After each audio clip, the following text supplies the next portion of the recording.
All right, so this video is not about specific content related to our firm behavior models, but a general technique you can use where you put together some of the conditions we've derived so far and derive a consequence that's usually like a simplified rule you can use to solve problems. And the technique's called using transitivity. It's something you've seen in math class before, and it's a pretty intuitive thing. So we're going to do a couple examples just to illustrate the power.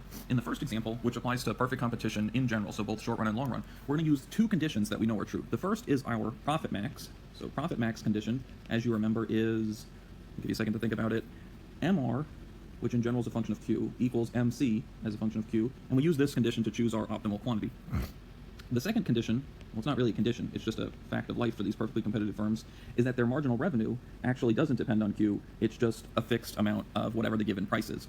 And what we can do is, you combine these two conditions, MR equals MC and MR equals P, to simplify one of them. You make a substitution. So since MR equals P, you can write P replacing MR equals, so P equals MR and MR equals MC. So by chaining them up like this, you get the conclusion that P equals MC.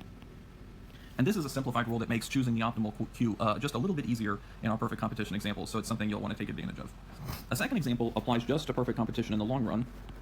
And in the long run, we have that we can take our conclusion from above. So from above, we have that P equals MC.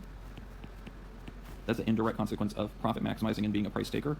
And then we can combine that with the zero profit condition that economists often just write as ZPC. And the zero profit condition is P equals ATC. So when you combine these two, you get that MC equals ATC.